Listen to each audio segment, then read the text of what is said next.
On August 22, 2022, a journalist named Freddy Roman was pulling out of his driveway in Guerrero, Mexico, when two men on a motorcycle pulled up and shot him to death in broad daylight.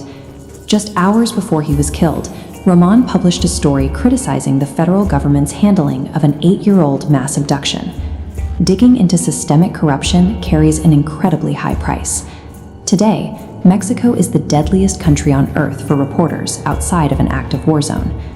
The specific event Roman was investigating is known as the Iguala mass kidnappings.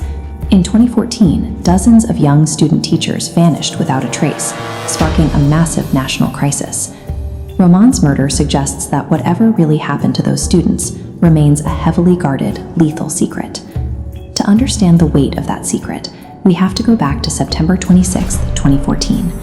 More than 100 students from the Ayotzinapa Rural Teachers College traveled to the city of Iguala. Their plan was to commandeer local buses to travel to a protest in Mexico City, a tactic that had been a tolerated, localized tradition for years. But on this night, the local authorities abandoned that tolerance. Municipal police intercepted the buses on the highway and immediately opened fire on the unarmed students without warning. The violence was immediate. 6 people were killed in the initial gunfire.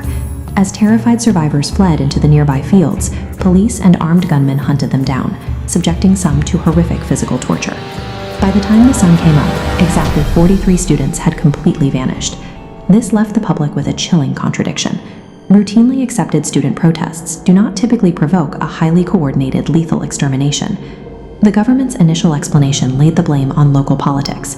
Authorities claimed the mayor of Iguala ordered police to detain the students so they wouldn't interrupt a political speech by his wife.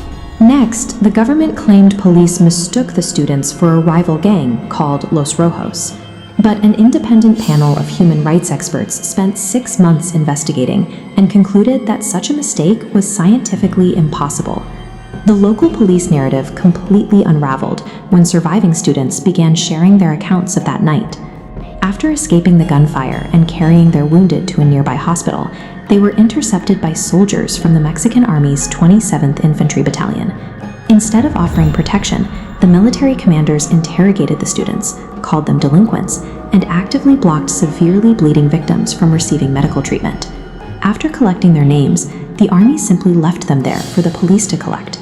We now know the police took those captured students and then handed them directly to the Guerreros Unidos criminal syndicate. On the orders of the cartel's leadership, the students were executed at a garbage dump, their bodies incinerated, and the ashes dumped into a river. The synchronized involvement of federal army units, local police, and cartel executioners points toward a much higher stakes motive than a mere local political spat. Investigative breakthroughs from journalist Annabelle Hernandez and Chicago-based DEA intelligence center on the specific buses the students chose to commandeer. Unknowingly, the students hijacked heavily modified passenger buses. Sealed compartments inside the bumpers were packed tight with cartel heroin and illicit cash. These buses fueled a massive international smuggling pipeline, moving contraband directly between Guerrero and Chicago. When the cartel realized their shipment was rolling away under the control of 100 college kids, panic set in. A cartel boss bypassed local police entirely, directly ordering the colonel of the 27th Infantry Battalion to intercept the cargo at absolutely any cost. The 43 students were brutally erased as collateral damage in a desperate, ruthlessly efficient operation to recover a drug cartel's hidden inventory. This revelation forces us to look at the power dynamics in Guerrero differently. The criminal syndicates here aren't outsmarting or bypassing the government. The cartels, the police, and the military are operating as a single, unified enterprise. When the public realized the depth of this betrayal, the country erupted. Tens of thousands of citizens took to the streets, setting fire to government offices and marching under a chilling, unified chant. Fue el Estado. It was the state. The resulting Federal Truth Commission led to an astonishing wave of over 111 arrests.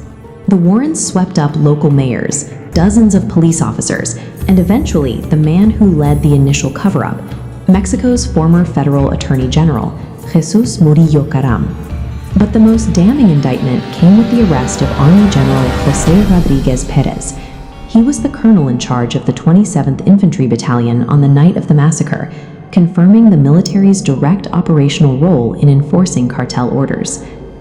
The arrests stripped away the remaining illusions about the rule of law in the region. There were no independent institutions left to protect the public, only different branches of the same corrupt organization. Yet, despite the unprecedented scale of the arrests, the families of the victims remain in agonizing limbo. Forensic teams from around the world have scoured the mass graves scattered across Guerrero, but to this day, the remains of only 3 of the 43 missing students have been identified. The tragedy exposes a paralyzing reality for those seeking justice. The exact same institutions tasked with investigating these atrocities are the ones committing them. The 43 young men who disappeared in Iguala and the journalists like Fredid Roman who died trying to find them are the victims of a system where the line between the state and the cartel has been completely erased.